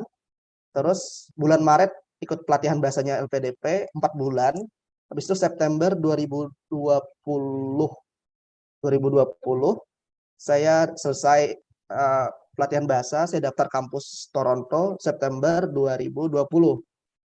Pengumuman keterimanya Februari 2022, tapi mulai kuliahnya September 2022. Jadi panjang sekali dari keterima LPDP sampai kuliah. Jadi memang mentalnya harus sabar karena prosesnya panjang, lama seperti itu ya. Jadi LPDP itu, tapi enak LPDP, enak. Enak itu maksudnya kita punya jejaring. Kita keterima, kita punya grup biasanya, kita punya jejaring siapa aja gitu ya. Bahkan kayak orang-orang kayak Belva, pendiri apa itu? Ruang Apa guru. Belva? Ruang guru itu juga Iya. award di LPDP. Bahkan teman saya ada yang sama Maudi Ayunda, dia grupnya gitu ya. Jadi kelebihannya LPDP itu jejaring nasional. Kalau mau ukhuwahnya lebih banyak ya ke LPDP. Jadi panjang ya proses LPDP ya, Mas Zaki ya. Silahkan dipersiapkan. Saya kembalikan ke Mbak Intan. Oke, terima kasih Kak Anas. Tadi ada pertanyaan tambahan. Mungkin saya akan ringkas menjadi satu pertanyaan, bagaimana cara kita itu untuk mendapatkan LOA dari dosen, dan apakah ketika kita itu mendaftar beasiswa LPDP setelah kita itu dinyatakan diterima dari kampus, apakah kita itu menggunakan biaya sendiri gitu Kak? Misalkan saya mendaftar di kampus A, kemudian saya baru mendaftar LPDP dan kegiatan kampus sudah dimulai gitu. Apakah saya itu harus membayar di tahun pertama atau nanti itu akan dikelompokkan atau dilangsungkan di akhir bersama beasiswa LPDP yang telah saya terima gitu. Silahkan dijawab Kak Anas. Oke, pertanyaan pertama, cara mendapatkan surat rekomendasi dari dosen. Kalau konteks Indonesia, nggak sulit. Saya bisa minta surat rekomendasi ke dosen pembimbing skripsi, dosen yang pernah ngajar saya, yang penting dia pernah kenal sama saya secara personal. Jadi tinggal datang aja, minta, dan surat rekomendasinya LPDP itu ada formatnya, ada formnya. Jadi dosen kita ini bisa ngisi aja. Jadi nggak sulit ya minta dapat surat rekomendasi dari dosen. Yang penting beliau kenal sama kita dan beliau mau support kita. Tapi saya kurang tahu kalau di Timur Tengah bagaimana, surat rekomendasinya bagaimana. Atau bisa aja minta ke tokoh-tokoh ya, pimpinan organisasi, kadang seperti itu juga boleh. Yang penting orangnya kenal ke kita dan tahu kapasitas kita. Terus untuk LPDP, kalau kita sudah kuliah 1 semester baru dapat LPDP itu nggak boleh. Jadi LPDP itu bagi yang belum kuliah. Jadi bagi kita, misalnya kita keterima kuliah, tapi kita belum mulai kuliahnya itu bisa daftar LPDP. Jadi misalnya kan kita daftar kampus A, sudah pengumuman, tapi kita belum mulai kuliahnya. Kita bisa daftar LPDP, yang penting belum mulai kuliah. Tapi kalau sudah mulai kuliah, itu nggak bisa. Kenapa? Karena kalau kita sudah keterima LPDP itu kita masih panjang. Nggak bisa langsung mulai kuliah. Kita harus ada tadi persiapan keberangkatan, atau pelatihan bahasa kalau kita jalur afirmasi ya. Pelatihan bahasa ini nggak buat yang luar negeri aja. Bahkan yang kuliah di dalam negeri, kayak teman saya kuliahnya di UIN Jogja, dia tetap mendapat pelatihan bahasa Inggris. Jadi pelatihan bahasa itu diwajibkan bagi yang jalur afirmasi. Nah karena panjangnya itu kita nggak bisa sambil kuliah. Jadi kuliahnya kadang ada yang minta dia keterima di kampus, dia nggak mulai kuliah dulu, dia ditunda ke tahun depan misalnya atau ke semester depan. Dia ikutin prosedur LPDP dulu, baru dia kuliah. Jadi LPDP itu bagi yang belum kuliah. Jadi nggak bisa 1 semester dulu baru dapat LPDP, itu nggak boleh kalau LPDP. Itu Mbak Intan. Oke, terima kasih kepada Kak Anas. Mungkin karena waktu juga masih menunjukkan pukul 14.36 di waktu Kairo, dan di waktu Indonesia 14.36 dan di waktu Kairo jam 9.37. Mungkin ada 2 pertanyaan lagi yang bisa ditanyakan kepada narasumber, bisa raise hand-nya. Atau kalau misalkan tidak ada, saya sendiri yang akan bertanya kepada narasumber karena saya sudah menyimpan pertanyaan sedari tadi. Mungkin jika tidak ada, saya akan menanyakan ya. Mungkin ini juga menjadi pertanyaan beberapa mahasiswa di Al-Azhar karena kan banyak juga ya Kak yang ingin berkuliah di Eropa atau di Barat. Pertanyaannya, apakah ketika kita itu mengambil studi yang spesifik di Indonesia, misalkan seperti di Al-Azhar, saya misalkan akan memasuki fakultas tafsir ataupun hadis ataupun akidah filsafat, ataukah itu harus mengambil jurusan yang linier di Barat, ataukah bisa mengambil jurusan yang lainnya, misalkan saya ini mengambil jurusan tafsir, nanti di Barat saya akan mengambil jurusan hukum dan sebagainya. Itu apakah bisa Kak? Seperti itu. Oke, langsung saya jawab ya. Nanti ini masih ada yang raise hand. Oke. Pertanyaan pertama, linearitas. Apakah S2 kita harus linear sama kampus S1 kita? Ini pertanyaannya akan saya jawab dari dua, karena beda ya. Keterima beasiswa sama keterima kampus. Kalau kampus di Barat, rata-rata itu bisa menerima lintas jurusan. Jadi jurusannya S1-nya apa, S2-nya apa, berbeda jurusan itu bisa, asalkan alasannya kuat.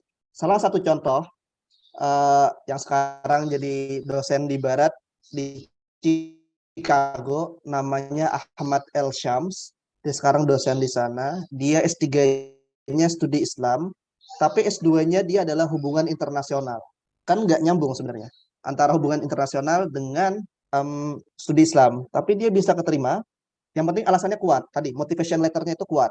Jadi kenapa dia pengen belajar Islam ya? Karena mungkin waktu dia belajar hubungan internasional, ternyata agama itu biasanya muncul terus dalam perbincangan politik. Misalnya seperti itu ya.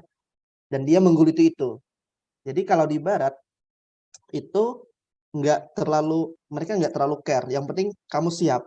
Yang penting kamu siap untuk S3 di jurusan ini. Yang penting siap ya. Tapi kadang kalau kita beda jurusan, kadang biasanya dikasih mata kuliah tambahan ya. Kayak teman saya itu ada yang kayak gitu. Dia dikasih mata kuliah tambahan. Tapi itu boleh. Nah, yang pertanyaannya adalah pemberi beasiswa. Pemberi beasiswa mau nggak ngasih beasiswa ke kita yang nggak linear, ya, LPDP khususnya ya. Nah, ini jawabannya bisa iya, diberi, bisa tidak. Mengapa bisa tidak? Karena ini ada kasus teman saya, dia beda jurusan, gagal, udah beberapa kali daftar LPDP gagal, karena dia nggak linear. Alasannya karena gini kan, pemberi beasiswa akan berpikir kalau anak ini saya kasih beasiswa, dia nggak linear dan dia ternyata gagal di kuliahnya karena dia nggak linear tadi ya, dia kurang persiapan misalnya, maka akan rugi, akan mencoreng nama pemberi beasiswa dong, ya kan? Kalau anak ini gagal, makanya para pemberi beasiswa itu nggak akan berpikir lagi kalau anak ini nggak linear. Karena anak linear itu bayangannya dia kurang persiapan atau apa ya. Tapi bisa juga yang nggak linear itu diberi beasiswa oleh LPDP. Ada kakak kelas saya di UIN Jogja, dia S1-nya sama kayak saya, studi tafsir, tapi S2-nya jurusannya adalah Development Studies, studi pembangunan di Australia. Dan dia keterima kampus sama keterima LPDP. Kenapa? Jadi alasannya dia udah kuat persiapannya. Maksudnya gini, jadi dia selama kuliah, sambil kuliah, dia menjadi sekretaris desa. Jadi dia aktif di desanya, dia menjadi sekretaris desa. Karena itu ketika dia pengen pindah ke studi pembangunan, dia udah punya pengalaman sebagai sekretaris desa. Dan itu diterima LPDP dan diterima oleh kampus. Jadi beda jurusan, nggak linear itu boleh, asalkan ada alasan yang kuat. Dan kita siap. Siapnya itu bisa siap karena pengalaman, bisa siap karena akademik kita. Tapi kalau kita nggak siap, maka biasanya LPDP akan menolak. Itu ya, Mbak Intan ya. Mbak Intan pengen pindah jurusan kah? Ya, kemarin itu banyak pertanyaan yang masuk gitu Kak, karena tolong tanyain dong Tan, kira-kira bisa nggak sih lulusan Al-Azhar yang notabene-nya itu adalah Islamic Studies gitu, bisa mengambil jurusan non-Islamic Studies di Barat gitu, seperti tadi kayak hukum, terus juga politik, hubungan internasional, dan lain sebagainya. Oke, 2 pertanyaan terakhir tadi masuk ke dalam chat dan ada yang raise hand. Saya utamakan yang raise hand terlebih dahulu ya. Kepada Saudari Najma, dipersilakan untuk langsung bertanya kepada narasumber dan membuka mikrofonnya. Baik, Saudari Najma. Oke. Videonya. Assalamualaikum warahmatullahi wabarakatuh. Jadi pertanyaannya langsung aja ya. Kan tadi sempat dibahas kalau misalnya daftar LPDP terus keterima LPDP belum tentu keterima kampus. Nah, apakah LPDP itu ada masa waktu, jangka waktunya atau enggak? Oke. Mau langsung dijawab apa saya bacakan pertanyaannya lagi, Kak? Saya bisa baca sendiri biar sekalian aja ya, saya jawab Oke, aja. oke, boleh. Oke, jadi tadi kayak apa? Saya kembali ke pertanyaan Mbak Intan. Jadi boleh kalau sekarang Islamic Studies ke baratnya pengen studi hukum, law, bisnis, boleh sekali. Tapi yang jadi pertanyaan nanti adalah pemberi beasiswanya. Tapi kalau kampusnya itu sangat boleh sekali. Oke, pertanyaan dari Mbak Najma. Nanti kalau sudah keterima LPDP, terus nanti ada berapa jarak ya? Biasanya dikasih waktu sekitar 1 tahun apa 1,5 tahun ya. Jadi kita keterima LPDP nih Mbak Najibah ya. Kita terima LPDP, terus kita misalnya daftar kampus, kita dikasih waktu 1 tahun atau 1,5 tahun. Jadi LPDP waktunya longgar. Tapi itu waktunya bisa diperpanjang. Khusus waktu pandemi ini, beberapa teman saya karena kesulitan mencari akses dan seterusnya, akhirnya dikasih waktu perpanjangan LPDP 6 bulan. Jadi misalnya dia 2 tahun. Tapi ada juga teman saya karena ini misalnya dia sakit, mohon maaf dalam istilahnya adalah sakit mental ya. Sakit mental itu hampir stres, down. Jadi dia udah keterima LPDP, tapi habis itu down, dia nggak dapat kampus LPDP, kampus tujuannya dia pengen ke kampus saya sebenarnya, teman saya, tapi belum keterima dan dia down. Akhirnya dia diperpanjang LPDP karena dia lagi sakit mental dan dia butuh ke klinik mental. Itu boleh sekali. Dan LPDP itu kita boleh saat daftar LPDP kita milih 3 kampus ya. Jadi kalau kampus keterima gagal kita bisa ke kampus kedua. Kalau kampus kedua gagal bisa ke kampus ketiga. Tapi kalau 3-tiganya gagal itu kita bisa nego ke kampus lain. Ada teman saya juga dia pengen ke Toronto, dia nggak keterima, akhirnya dia pindah kampus ke Singapura yang lebih dekat dan cenderung lebih mudah syaratnya. Jadi LPDP itu sangat welcome sekali karena mereka tahu betapa mereka tahu sulit juga untuk keterima di luar.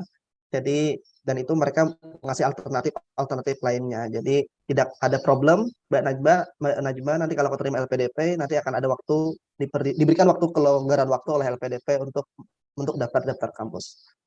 Itu ya Mbak Najma ya. Terus pertanyaan Mas Elson. Nah, beasiswa LPDP itu apa aja? Oke. Beasiswa LPDP, ya ini, aduh bicara uang ini. Kita kan bicara uang ya.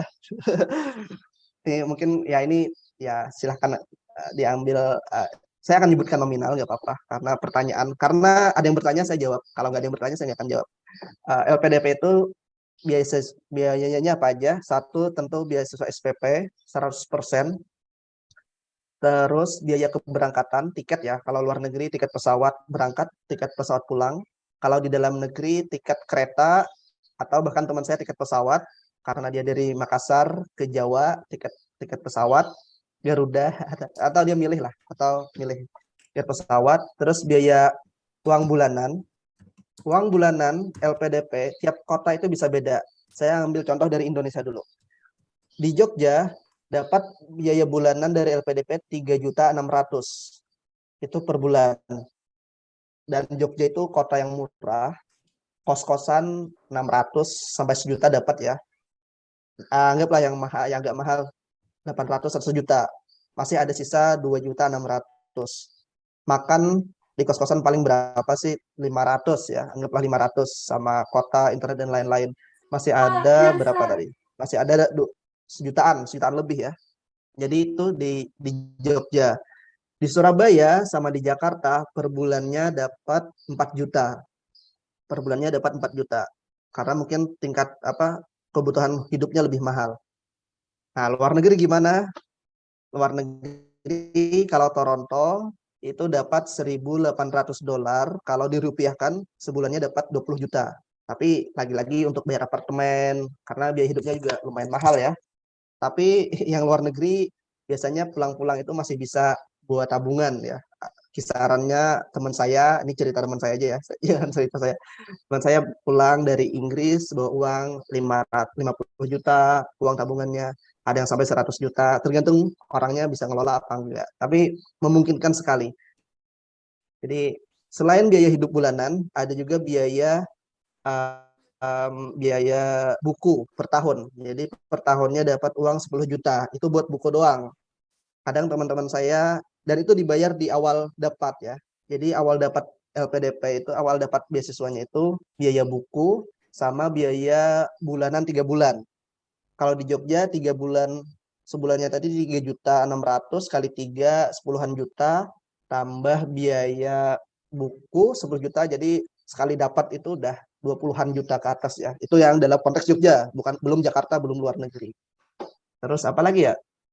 Terus nah ini, dalam negeri, yang kuliah di dalam negeri sama luar negeri, ada biaya konferensi internasional. Jadi kalau misalnya kita nulis artikel dan diterima di Belanda misalnya, untuk presentasi kita bisa dibiayain oleh LPDP. Jadi ada teman saya, adik kelas saya, dia kuliah LPDP-nya di UIN Jakarta, terus dia ikut konferensinya PCENU Belanda, ngadain konferensi, dia daftar, dia keterima, dia presentasi, dia dibiayain oleh LPDP. Jadi dia ya lumayan, LPDP itu banyak. Itu buat S2. Yang S3 kelebihannya biaya keluarga. Jadi kalau punya istri, punya anak, dapat biaya tambahan lagi. Jadi makmur lah. Insya Allah beasiswa LPDP makmur. Tapi ya nanti mereka akan minta lagi, habis setelah kita selesai studi, apa yang bisa kita berikan ke negara gitu ya, ke komunitas kita, ke pesantren kita, ke lingkungan kita, dan seterusnya. Jadi nggak usah khawatir. Bahkan beberapa teman saya yang dapat LPDP, dia bisa bangun rumah atau dia bisa nikah. Termasuk saya nikah ya dari uang tabungan LPDP dan seterusnya. Gitu ya. Oke, itu Mbak Intan. Oke. Lumayan menggiurkan ya teman-teman semua, jadi menambah semangat kita untuk terus belajar untuk bisa mendapatkan beasiswa LPDP gitu. Karena tadi biasanya kalau misalkan kita udah tahu kelebihan-kelebihannya itu kita jadi lebih semangat untuk belajar dan mencoba beasiswa LPDP itu sendiri. Oke, sesi tanya jawab saya sudahi. Terima kasih kepada teman-teman semua yang sudah bertanya pada kesempatan kali ini, dan sebelum kita tutup dan kita melakukan foto bersama, saya meminta Kak Anas untuk melakukan atau memberikan sebuah closing statement yang membuat teman-teman semua jadi semangat dan tambah gairahnya untuk pendaftar LPDP dan untuk terus belajar agar bisa kuliah di Barat seperti Kak Anas. Silakan Kak Anas. Oke, terima kasih. Singkat saja closing statement-nya. Pertama, beasiswa itu enak ya. Maksudnya tidak ada nikmat selain belajar yang digaji. Dalam artian kita belajar dan dapat beasiswa. Kita bisa fokus belajar, nggak mikir nggak mikir kerja, nggak mikir uang datang dengan sendiri-sendirinya. Itu enak sekali. Yang pertama. Terus, beasiswa itu bukan bagi orang yang pintar. Ini sering saya katakan waktu webinar. Tapi beasiswa itu bagi orang yang matang persiapannya dan konsisten. Karena ada beberapa yang merasa udah pintar, terus daftar LPDP, nggak keterima, karena dia kurang persiapan. Itu aja masalahnya. Coba seandainya dia persiapannya matang. Jadi bukan bagi orang pintar ya, tapi orang yang matang persiapannya. Siapapun yang matang persiapannya, insya Allah dapat LPDP. Persiapannya apa? Bahasa Inggris, tulisan, dan seterusnya. Terus yang ketiga adalah banyak orang yang sekedar ingin ya, saya ingin LPDP, saya ingin A, B, C. Tapi yang dapat itu biasanya adalah orang yang berkomitmen. Sama kayak kita melamar perempuan ya, dalam konteks laki-laki. Cewek akan menerima kita kalau kita berkomitmen, bukan sekedar ingin kan. Kalau kita ingin terus kita nggak menomorsatukan dia, kita nggak akan dapat. Tapi kalau kita berkomitmen, kita memperjuangkan dia, menomorsatukan dia, kita akan dapat. Jadi pelamar beasiswa itu ibaratnya kayak gitu ya. Kita memprioritaskan dan kita berkomitmen. Dan terakhir, sekarang itu informasi sudah sangat banyak, tapi nggak sedikit juga ternyata orang yang hanya mengumpulkan informasi, dia hanya tahu, tapi dia nggak ambil action. Yang paling penting sekarang adalah action. Teman-teman sudah tahu beasiswa LPDP itu kayak gitu, betapa enaknya LPDP, di dalam negeri juga enak, apalagi di luar negeri. Silahkan ambil actionnya dari sekarang. Saya rasa itu, saya kembalikan ke Mbak Intan. Wassalamualaikum warahmatullahi wabarakatuh. Waalaikumsalam warahmatullahi wabarakatuh. Terima kasih Kak Anas atas closing statement-nya yang membuat kita semakin semangat bahwasannya beasiswa itu diperuntukkan untuk siapa saja yang mempersiapkannya, bukan yang pintar ataupun yang cerdas gitu. Karena orang pintar jika tidak mau mengambil kesempatan itu ya sama saja mereka menyia-nyiakannya. Oke, saya rasa webinar kali ini saya sudahi, saya cukupkan sampai di sini. Bagi teman-teman yang ingin bertanya, bisa PC saya atau PC admin yang ada di grup, atau bisa email ke Kak Anas ya, Kak? Saya di Instagram yang aktif membalas ya. Oke. Banyak yang ngirim saya tuliskan Instagram saya aja di sini. Oke. Ada beberapa foto di luar negeri, silahkan kalau mau lihat. Gitu ya. Ya, mungkin untuk teman-teman yang ingin menambah semangat belajarnya di Toronto khususnya, banyak foto-foto yang ada di Instagramnya Kak Anas. Dan untuk yang ingin menanyakan lebih lanjut terkait beasiswa dan studi di luar negeri, bisa langsung DM ke Instagramnya Kak Anas. Baik, sesi selanjutnya adalah sesi foto bersama yang akan dipandu oleh operator pada kepanitiaan pagi hari ini. Nanti yang akan screenshot semuanya. Akan tetapi sebelumnya saya harap semuanya membuka kameranya agar terlihat lebih cantik dan lebih bagus ketika nanti didokumentasikan. Baik.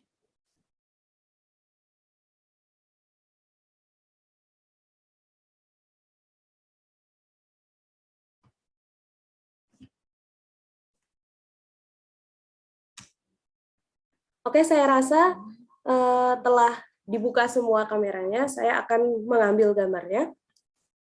Slide 1, 2, 3. Oke, slide kedua. 1, 2, 3.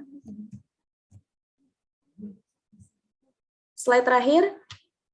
1, 2, 3. Oke. Oke, terima kasih kepada Kak Anas yang telah membagikan ilmu dan insight-nya kepada kita semua. Karena setelah ini, jangan kemana-mana ya teman-teman semua, para peserta.